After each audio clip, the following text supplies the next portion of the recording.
Hi, I'm Mike Hudson, Director of the Museum of the American Printing House for the Blind. Welcome to the Redux presentation of sessions from the Hidden Legacies of Helen Keller Symposium, which was held in Louisville, Kentucky on September 17th and 18th, 2022. The symposium, with primary sponsorship from the American Printing House for the Blind and the Filson Historical Society, brought together scholars, writers, and Keller enthusiasts from across North America. In 2020, the American Foundation for the Blind Helen Keller Archive arrived at our museum on 23 pallets. And since then, our staff has been busy cataloging, describing, measuring, and inventorying this most amazing history of one of the most amazing women of the 19th and 20th centuries. I'm sitting in front of her desk from her house at Arcan Ridge. Helen Keller was a writer, activist, advocate, ambassador, and world traveler who profoundly affected the way the world thinks about people with disabilities. And yet, she is little understood, often frozen in time as a little girl with her hand under the water pump behind her parents' home in Tuscumbia, Alabama. Our symposium was just a beginning effort to bring together the most current scholarship in innovative ways to better understand Keller, her companion Anne Sullivan, and her times. We hope you enjoy the series. Each session will be dedicated to a single speaker from the symposium. Our fifth and final session on Sunday afternoon was titled, What Was Access? When Helen Keller first began working for the American Foundation for the Blind, accessible technologies were referred to as tangible apparatus or appliances. Our three presenters explored aspects of the development and impact of assistive technologies and assistive legislation across the 20th and 21st centuries. Our third speaker in that session was historian Frank Mondelli. Mondelli followed Helen Keller's two major trips to Japan before and after World War II. He focused on Keller's connections to deaf communities and Japanese interest and advances in developing assistive technologies. Keller played a crucial role as an advocate and ally in post-war Japan, who fought for new legislation in a rapidly shifting political landscape. Frank Mondelli is a historian of Japanese and transnational media, disability, and technology. He is currently a PhD candidate at Stanford University, where he is completing his dissertation on the historical intersection of deafness, music, and assistive technology in the 20th century. He holds a master's degree from Stanford and a bachelor's from Swarthmore College.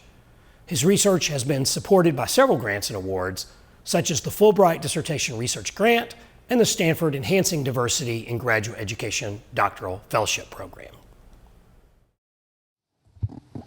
Okay, thank you so much, Mara, for that very generous introduction. Hi, everybody. I am Frank. As Mara just let you know, I am standing here in a blue APH shirt that says Barrier Breaker. I'm very happy to be wearing this shirt today. I am a half white, half Latino person with short, curly black hair. And yeah, I'm really looking forward to talking with all of you. So I'll just get right into it. So when I was living in Japan from 2019 to 2020 doing my dissertation research, a major part of my archival work was working with old newspaper articles in newspapers like the Japanese Deaf News. So I went in with the idea to look at the history of hearing aids as told in these news articles. So I went in with a mission, a very specific mission. But one thing that quickly became very clear was the major presence of Helen Keller within these articles. She was everywhere. You could not ignore her. And so, naturally, I was like, all right, well, let's check this out. Let's see what's going on. And it's not just Helen Keller 1937. It's Helen Keller 1937, and then 38, 39, 40, and then, of course, she visits later, and then there's more articles, and then there's still more articles afterward. And so, you know, I think there's a lot to investigate when it comes to Helen Keller in Japan. And so, you know, across her three separate visits to Japan, some articles you could find are things like reprints and translations of her speeches in Japanese, information about her itineraries, where she's going to be, at what day, at what time, letters from her to various Japanese organizations, again translated into Japanese. And then there's the stuff that Helen Keller wasn't directly involved in, such as students, deaf students, talking about Helen Keller, about various things, about how they want to meet her, or about how they want to perform music for her. If you name it, you can probably find it. So, she's just about everywhere, and so then a natural question is, well, why is this the case? So that's a simple enough question to ask, but if we want to even begin answering it, we will need to dig deeper and be a little more specific. And so to do so, it's worth spending a moment to explore the basic facts behind Keller's Japanese visits. So Helen Keller actually made 3 visits to Japan in her lifetime. I mistyped in my bio, I apologize, Mara. But there are 2 major ones. So the first time was in 1937, from April to July. So she had been invited by a man named Iwahashi Takeo, that is Iwashi, first name Takeo. So Iwahashi was a social entrepreneur and activist who had lost his vision while studying in college. And so he became later an instructor at the Osaka City School for the Blind. And he ended up meeting Helen Keller while touring the United States in the early 1930s. And he visited her at her home. And so he was inspired by how Helen might be able to help his cause for blind advocacy in Japan. And so he invited her to travel to his home country. And Helen Keller was initially hesitant to go, given Anne Sullivan's declining health. But according to the story, Anne Sullivan encouraged Helen to go, and so she ended up going.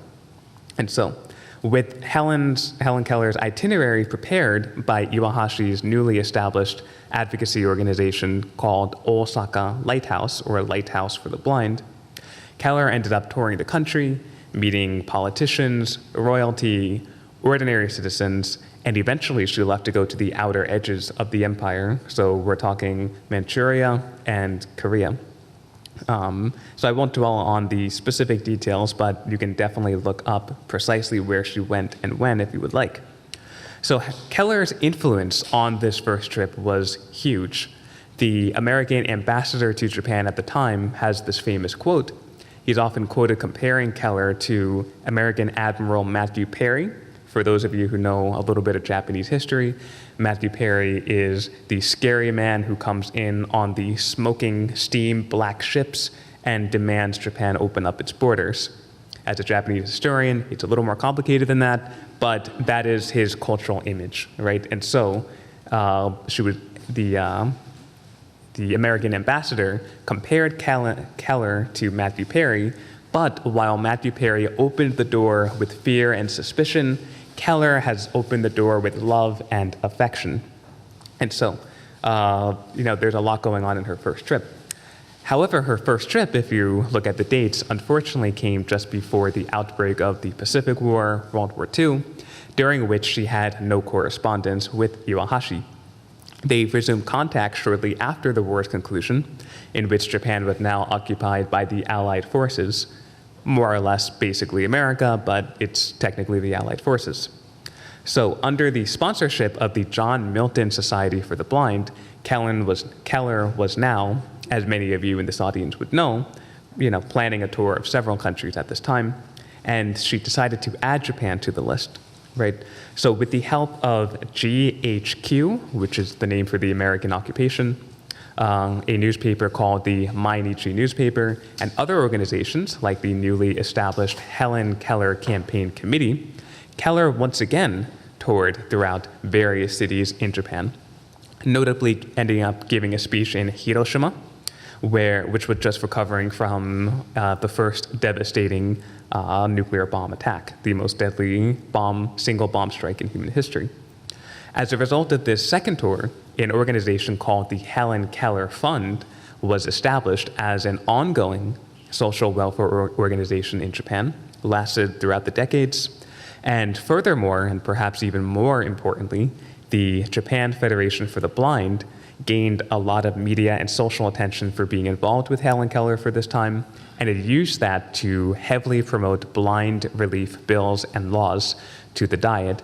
Iwahashi Takeo, the blind activist, was a member of elite society, had access to a lot of political connections, and he did the best he could to make use of it.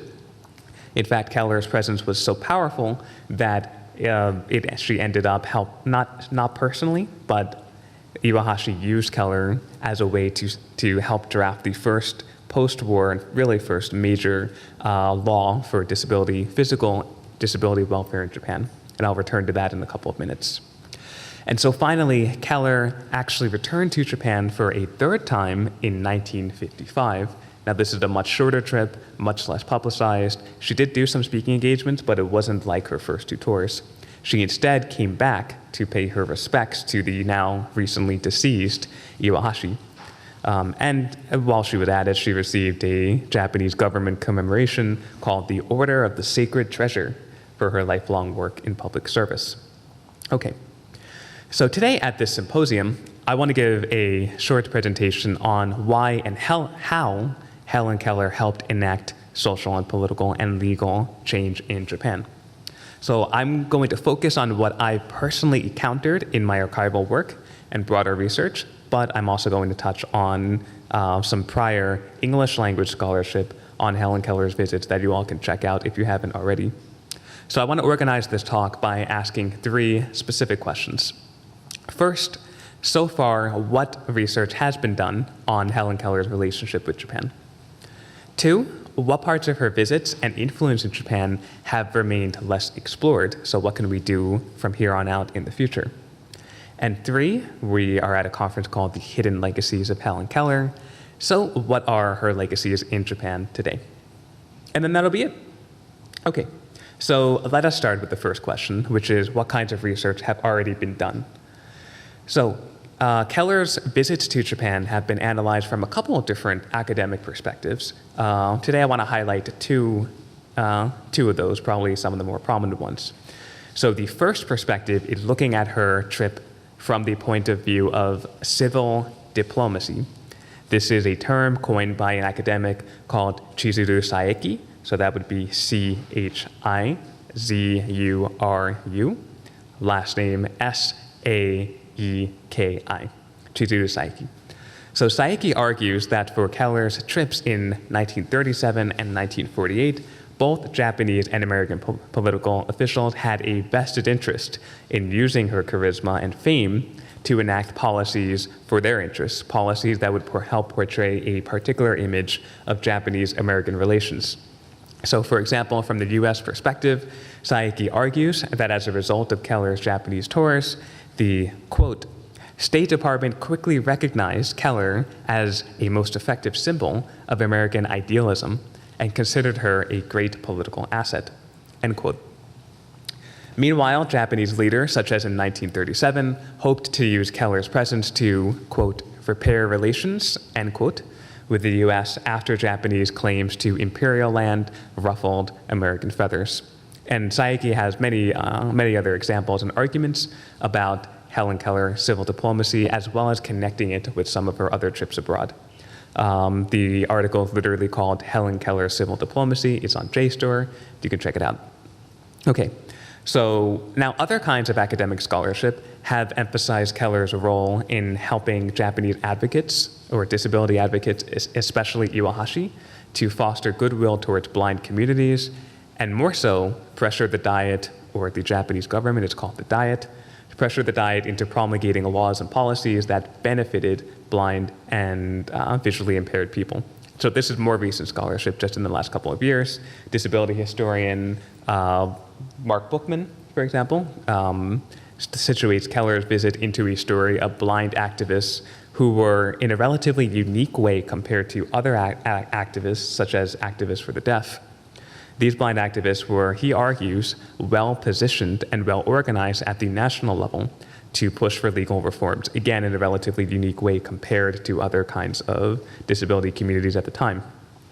Thus, this, he argues, ultimately helped to create a new legal category of physical impairment in Japanese discourse, albeit a category that privileges blindness and to a lesser degree deafness.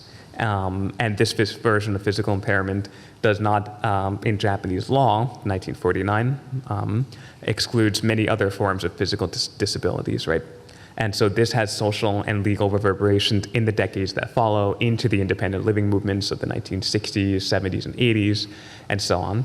So that kind of scholarship is very interested in the legal repercussions of what happens with Keller's visits, especially as it pertains to blind communities in particular. Okay, so that's some previous scholarship. That leads us to our next question. What parts of her visit and influence in Japan have remained less explored in academic and popular literature? So as a preface, before I get to answering that, let me say again that Keller's visits are extremely well documented. Given her international prestige, both Japanese and English language newspapers documented her day-to-day activities very well. Furthermore, advocates like Iwahashi and his associates, and Keller herself, of course, left behind their own detailed documentation, both in public-facing works, public-facing newspaper comments, as well as in private letters and other written paraphernalia, which may pop up in places you may not expect, such as MIT's online archive, for example. So materials are there. They're ready to be worked on in multiple languages. So maybe we can get on that. And so, in addition to exploring, or in addition to building on and expanding the themes of previous scholarship, I myself am interested in exploring some details of things, as I mentioned earlier, I kind of accidentally uncovered during my dissertation research. And this is the kind of stuff that is not going to be online as much. So again, this kind of material pops up even if you're not intentionally searching for it. So it must be important, right? So, let's check it out. So one thing we haven't seen in the academic literature, really a whole lot so far, is Helen Keller's relationship with Japanese deaf communities specifically. So not Iwahashi's group, not just advocates for the blind, but also deaf communities, whether that be deaf students or deaf activists who were really starting to get their national footing at the time. If you're interested in that story, I highly recommend the work of a scholar called Karen Nakamura. Last name is Nakamura, who has done work specifically from an anthropological point of view, but also some history on the history of Japanese deaf communities. But like I said, even a cursory look at, for example, historical editions of the Japanese Deaf News reveal a multitude of articles on deaf perspectives on Helen Keller and Helen Keller's involvement with deaf communities specifically. So for example, newspapers would often carry, or deaf newspapers would carry, a list of deaf schools specifically that Helen Keller would visit. We have this documentation for all 3 of her trips. And I highly bet that if you were to visit the schools that remained physically and you look in their archives, a lot of Japanese deaf schools have archives, you're going to find some materials pertaining to Helen Keller's visit. I would have done this if it were not for COVID. But I really think that could be a real treasure trove once somebody looks into it. So for example, how did Helen Keller's speeches at deaf schools compare to the more publicized speeches she gave at kind of more public-facing events? I'm really curious, right? How might these messages have been received differently by deaf school populations at the time who were working under an oralist framework that attempted to, as best it could, eradicate JSL, or Japanese Sign Language, as a mode of communication for them, or at least most of them were. Okay, so that's the visits to the deaf school. There are also many memoirs and reflections published by deaf people in response to anticipating Keller's visit or hopes to meet Keller themselves. So I mentioned earlier, one newspaper article highlights a student pianist who was inspired to learn to play the piano because of Helen Keller's speeches at her prior visit in 1937. And so this is now a student in the early to mid-40s who says, I'm just praying that Helen Keller's got to come back, and then when she comes back, I'm going to perform for her, and I'm going to show her how much that her visit meant for me. I have no idea if they ended up meeting on Keller's second visit, but that's just one story of many. And I think you can kind of really churn out a lot of really interesting work on reactions and perspectives of quote unquote ordinary people. in response to Keller's visit. I'm especially interested in highlighting voices from the deaf community whenever I can, because even in deaf newspapers at this time, it's often the perspective of oralist educators. So whenever I kind of get that kind of material, I'm super excited. And by the way, speaking of music, the Tokyo Helen Keller Association, which runs to this day, and it has its roots in the organization that was started to manage her second trip in 1948, and also has a historical role in publishing Braille journals in the second half of the 20th century. The Tokyo Helen Keller Association runs an ongoing music competition. I'm going to talk more about that in just a few minutes. So one could also look at Keller's relationship with deaf organizations specifically, such as the Japanese Federation for the Deaf, which still runs to this day, and which I've done some work with. So what sorts of contacts might she have cultivated there instead of people like Iwahashi Takeo? And what stories might we be able to uncover about their collaborations? In 1952, for example, Keller sent a message to the Japanese Deaf News specifically. And in that message, which is just in Japanese, I can't find the English version of it, but the Japanese message says that Keller is wishing the deaf community well and congratulates them for having held their first annual Deaf Congress of Japan the year prior. So this means that Keller is keeping updated with what's going on in the Japanese deaf community, and at this time, they're not really publishing stuff in English. So that's personal contacts that are keeping Keller aware of what's going on there.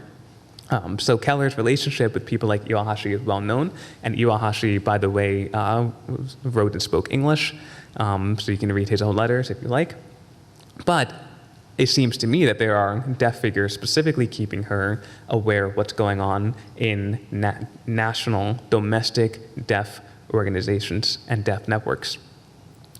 And so that's the deaf organization perspective. In addition to deaf advocacy organizations, there were a lot of grant and financial organizations established in Helen Keller's name, usually using one of her trips as a kind of, excuse is the wrong word, but as a kind of, it's a Japanese word I like kikake, which is like, oh, it's happening, so we might as well do it right now. Like, you know, so they would use Keller's visits to establish grant organizations. So what do I mean by that? These are organizations that typically had large pools of funding for other advocates in Japan to apply for money for, to do various kinds of projects or to host various kinds of events. So they would typically apply to their local Helen Keller fund in order to do this. My own research, for example, touches on how a local Helen Keller Foundation provided funds to help deaf schools purchase hearing aids from international and domestic corporations. At this time, many of them were group hearing aids, which, again, many in this room would know, but they're large, kind of giant boxes that help, quote unquote, help, that send sound to various signals at once, right?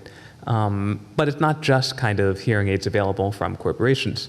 Helen Keller funds also played an important role in supplementing government funding for assistive technology development.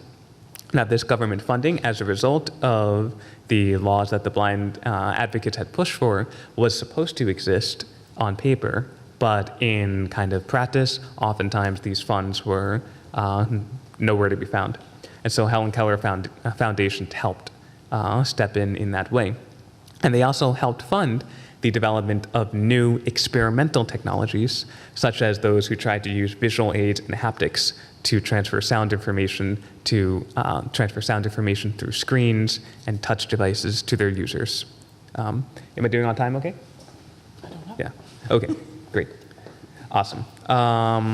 Okay, so at this juncture, I would like to return to my third question, right? So asking about the legacies of Helen Keller today, and then I'm going to wrap up this presentation, and really excited to hear everybody else talk. So for one thing, like I mentioned, many organizations in Helen Keller's name exist today. Oftentimes, she really had nothing to do with them, but they're in her name, and so they play a large role. So one of these is the Nippon. Nippon is Nippon. It is the Japanese word for Japan. So one of them is the Nippon Helen Keller Foundation, Again, and as well as I mentioned, the Tokyo Helen Keller Foundation, along with the Nippon Lighthouse, which is the new version of the organization that Iwahashi originally started.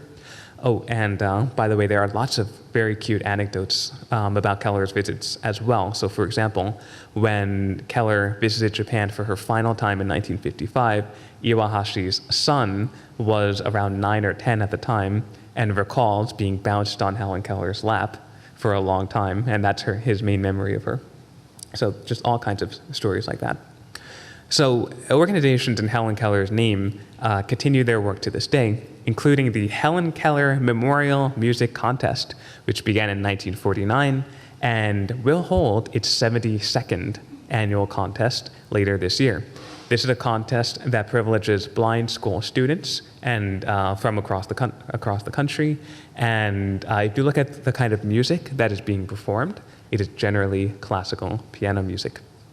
So, I think you can talk about that a little bit, which is also interesting. So one wonders maybe if the deaf pianist who aspired to meet Helen Keller might have participated in these contests, or perhaps she went to see one of them herself. I'm not sure about that. And again, these organizations in Helen Keller's name continue to fund all kinds of social justice and disability initiatives across Japan. Which gets me to thinking about, well, what is her cultural image among people today in Japan, especially younger people? She's very well known. She's known as a kind of quote unquote great person of history. Obviously, there's a bit less of a personal connection among children today than there would have been back in the 30s, 40s, and 50s. But there are lots of episodes that are remembered about Keller's visits in Japan. Many of these also kind of play into ideas of Japanese identity and Japanese nationality, such as various stories of Helen Keller asking about Japanese aesthetics, and then seeming to be one of the few Westerners at the time who really kind of could grasp the Japanese heart and the Japanese ideas about beauty and physical space, and so on and so forth. Again, as a Japanese historian, I'm going to say, well, it's a little more complicated than that, but for example, one aspect of Japanese aesthetics that a lot of Japanese people might tell you that there's a lot of value of darkness and the contrast with small pockets of light. So you can do with that what you will. Another popular story is her receiving a kind of Japanese dog called an Akita-ken. Not that the breed is, the